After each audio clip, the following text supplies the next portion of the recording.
Stop looking at me. Go away! I feel like I need a booster seat. I really can't focus with you just like staring at me.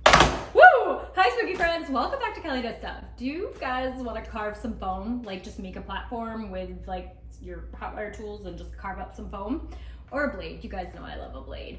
This is how I used to make all of my platforms. And then a few years ago, plaster entered the picture and I became, ugh, there's a fly in here. Go away!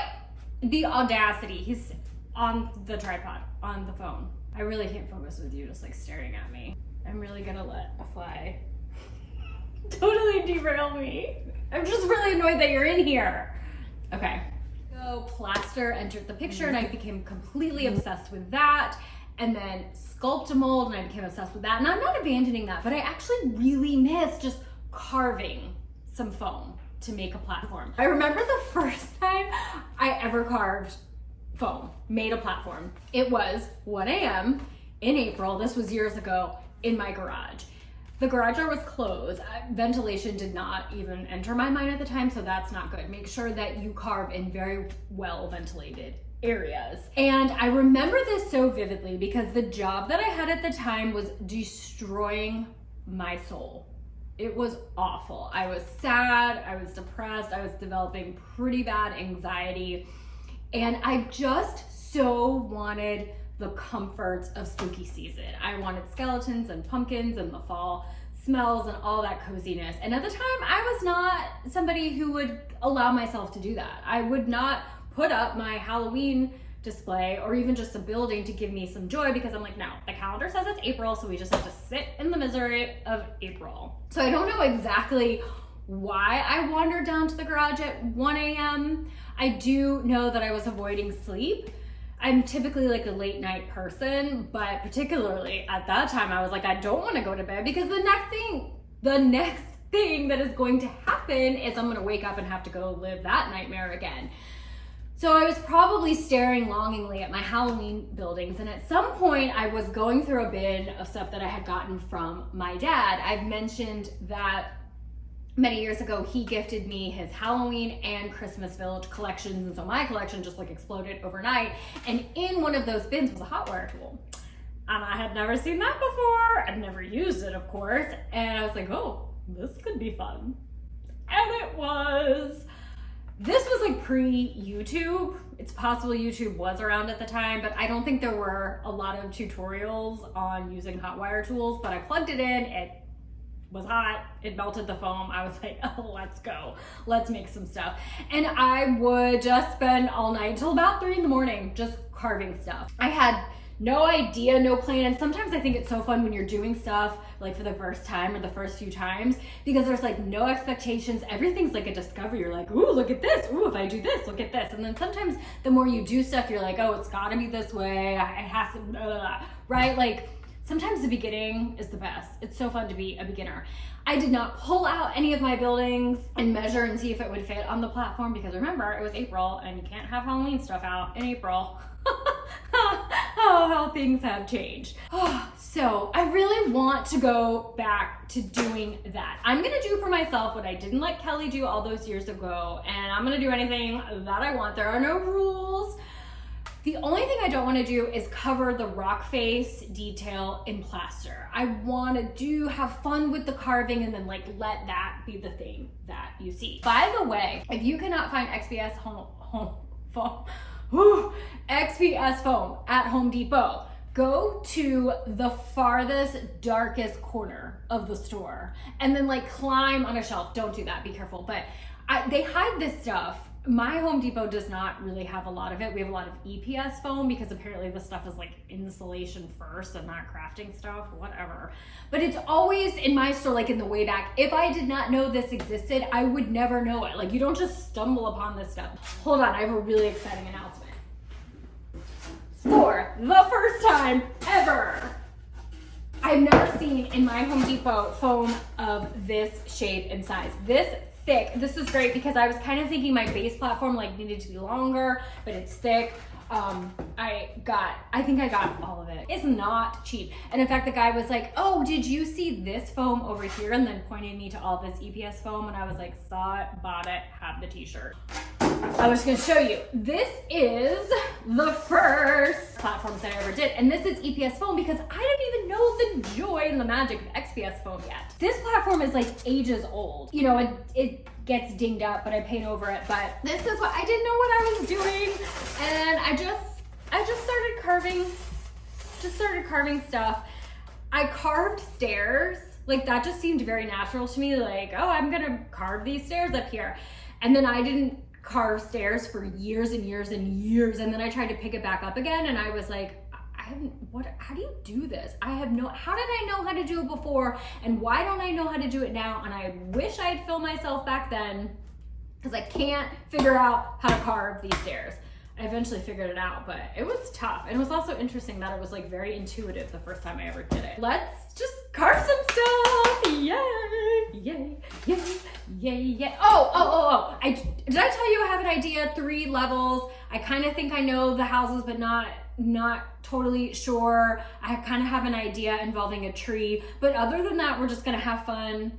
We're gonna pretend it's many, many years ago without the sadness and anxiety and just have fun carving. Okay, now we can go. All right, starting out by cutting that XPS foam with a blade to get a basic platform shape. I'm using hot glue to attach all of my pieces of foam, and I'm gonna keep that hot glue in the center of the foam because I know I'm going to be using a hot wire tool for a lot of that carving around the edges of the platform, and the hot wire tool will not go through that hot glue once it cools.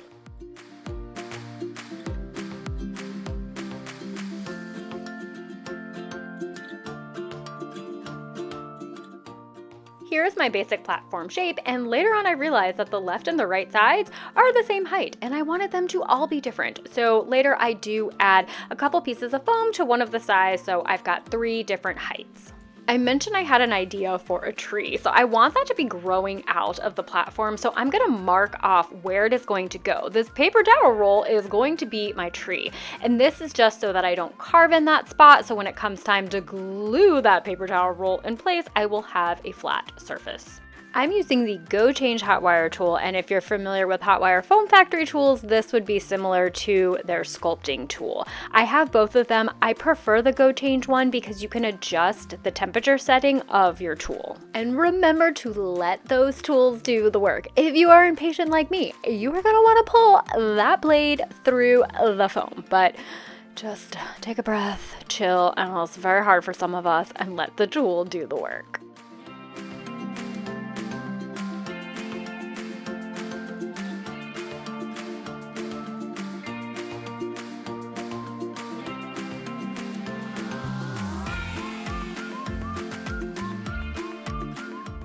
And if you're new to this tool or any hot wire tool, just kind of play around a bit with the angle of the tool, the carving motion that you make to get that rock face detail that you want. In fact, maybe practice on some foam outside of your platform just until you kind of get the hang of it. But really, you can't mess this up, I don't think. You know, just kind of keep carving, keep having fun.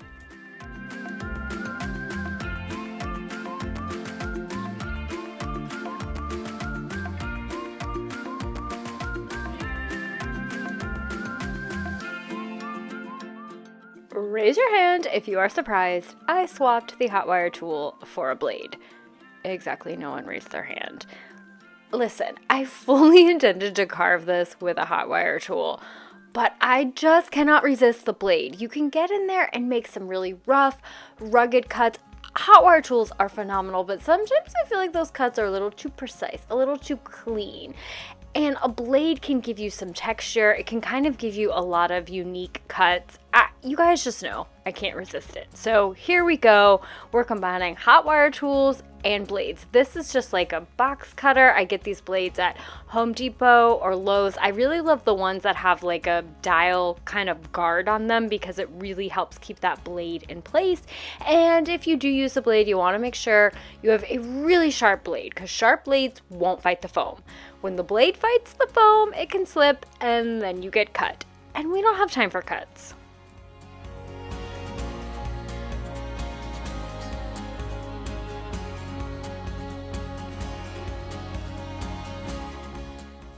Now for our tree, you can see that I folded the sides of the paper towel roll over so that way I would have a flat surface to apply that hot glue and attach it onto our styrofoam base. Now this ended up being like a little wider than I wanted it to be, a little bit flatter, but it's okay. We are going to make it work. I'm going to use some floral wire. This is actually kind of a wrapped wire, and we're going to twist some of it together to create some of the branches. If you saw some of the tree videos that I did earlier this year, this is basically this technique. Look at us just applying this to a platform. So once I get all those branches ready, I'm going to then hot glue them to my paper towel roll trunk.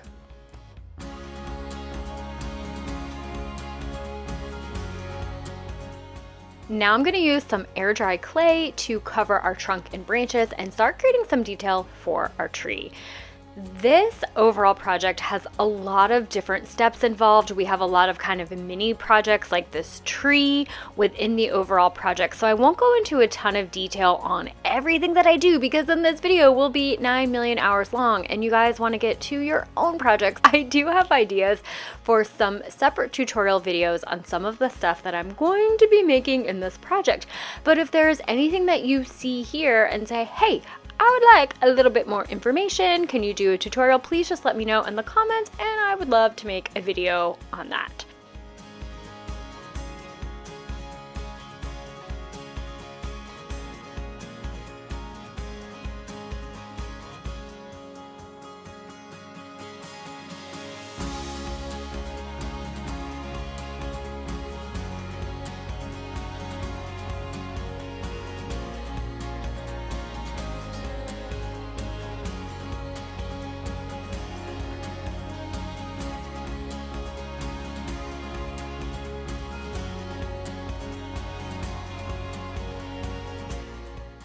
Time to paint. I'm going to cover the entire face of the platform and the tree with a dark brown base coat.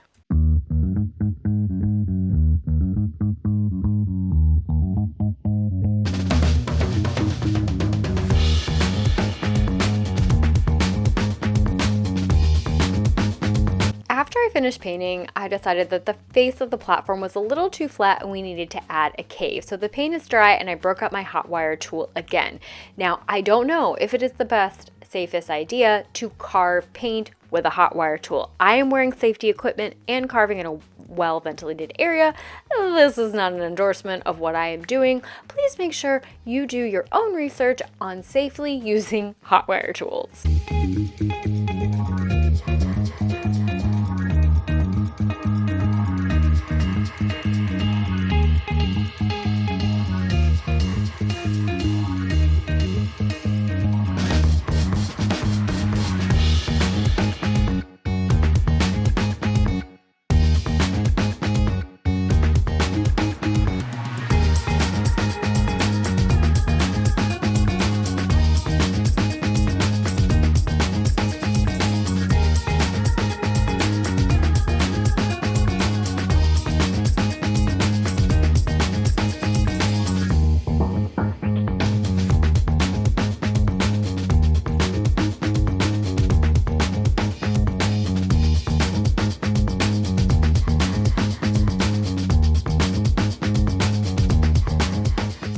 Decide we need something interesting on the base of our platform, so I'm using some wax paper here to trace out a curved shape so that way I could make a stone wall out of air dry clay. I'm using this square cutout tool to create my basic rock shape, and then I'm going to soften the edges, mold it a bit just to make it look a little bit more organic.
It took several days for this clay to dry because I added so much glue to keep it all together, but once it was completely dry, I went in first with a dark black base coat, let that totally dry, and then doing a dark gray dry brushing before I paint individual rocks.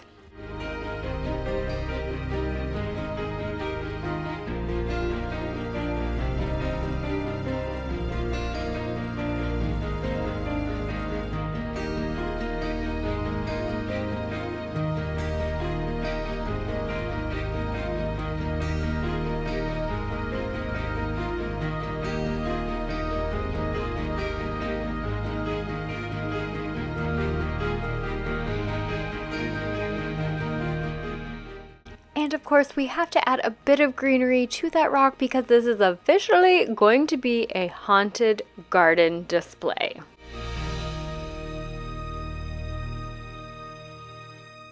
And what does every haunted garden need? A haunted greenhouse, of course. I will be doing a tutorial video on this. This is one of the most fun things that I have ever made. I'm starting off here with some plexiglass. I'm going to cut out the front, back, sides, and roof, and then we're going to glue on some of that sort of structural detail using some coffee stirrers. Stirrers. That's a fun word. I'm going to use hot glue to attach everything because I don't have the patience for other types of glue. Does this look messy? Yes, but no one ever accused me of being a tidy crafter. If you want a cleaner look, there are definitely better adhesive options available.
For the floor of my greenhouse, I'm using some balsa wood. We're just going to paint it, rough it up, dirty it up a little bit, and we're going to add a bit of dirt effect. You guys have probably seen me do this before, but some of my moss I keep in a little tray here, and a lot of dirt bits kind of fall to the bottom, and you can just add some glue or Mod Podge to your surface, sprinkle it there, and you've got some great dirt. Now we have to fill our greenhouse. I got this table at the dollhouse section at Michael's. I'm going to sand it, rough it up, and make it look old and neglected.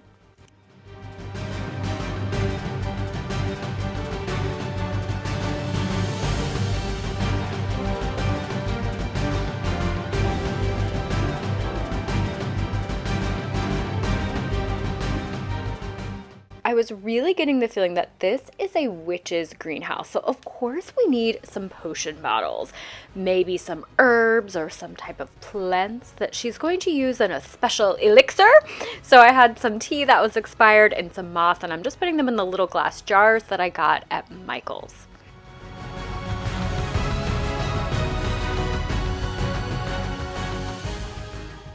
And of course our witch needs a book, perhaps of different types of plants. So I'm just going to use some air dry clay to make a book, and then I printed out teeny tiny pictures of plants and Mod Podge them to the book. This is one of those little funny details where you're never ever going to see this. Like, spoiler alert, you can't even see inside this greenhouse when it's all done. But these are the little details that I know exist. So I do them even if you can't see them.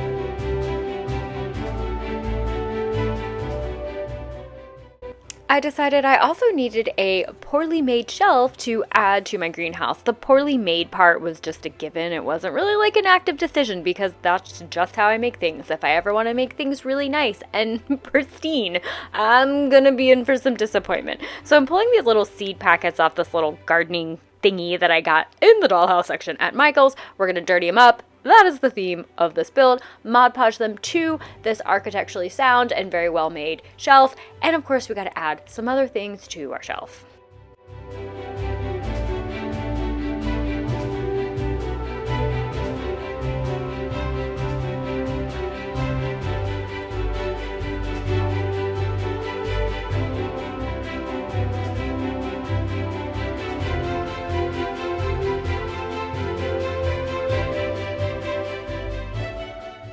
Okay, let's talk about the main platform base. So everything that I have been working on is going to rest on top of more XPS foam. This is that longer, thicker sheets of XPS foam that I was so excited about.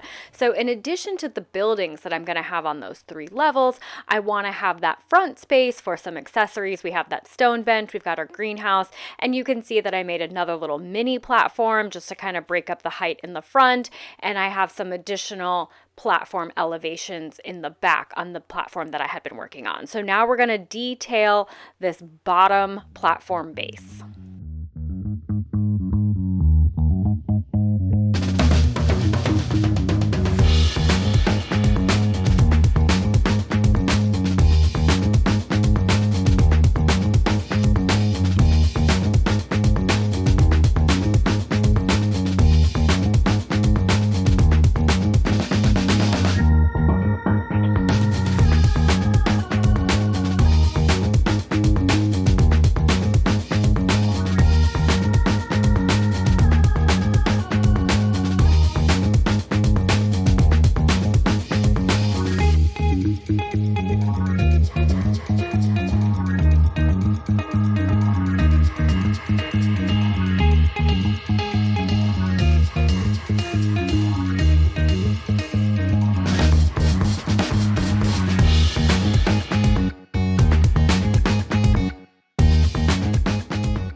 Now that my base is done, I'm going to start adding roots to my tree. This is the air dry clay again. I'm going to use a little bit of PVA glue to help attach things, and you'll see that I texture as I go. The air dry clay does start to dry pretty quickly, and you can do texturing when it's drying or as it starts to harden.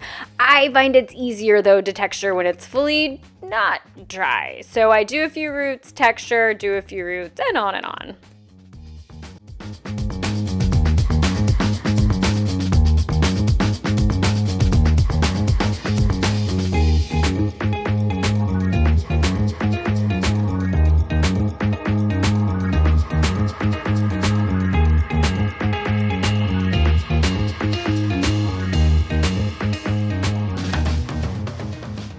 Next up, I'm making some stone steps that are going to lead to my greenhouse. And there are lots of ways you could do this. You could carve directly into your foam. You could create steps out of foam and glue them on top of your foam. You could use real stones. But I felt like giving clay a try. I hadn't done this before, and apparently I just want to make all types of things for this build, so we're going with this method.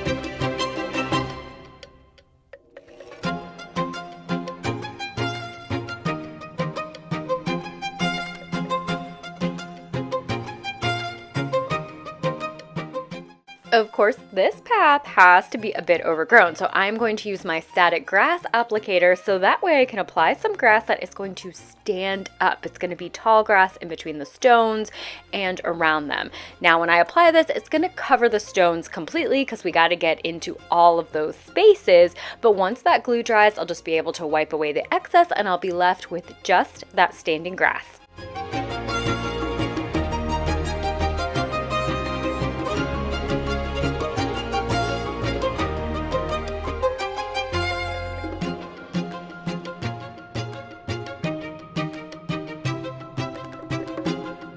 let's make more things. I'm going to do a bit of a stone pattern right into my styrofoam here, just using a pen to create this detail. This is where that stone bench is going to go, because maybe this was once a really nice area to sit, to look at a fountain. It may have once been a very peaceful spot in this garden.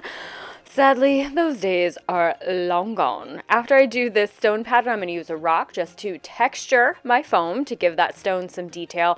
And at first I painted it gray, and then I remembered that's not going to work out because we want all of those lines to stand out after we do all of our painting. So I went over the whole thing in black, let that completely dry, went back in with the gray to do a dry brushing, and now I'm going in with this light kind of like buttermilk color to give my stones some more detail, and then going in with a green because these are old slimy mossy stones.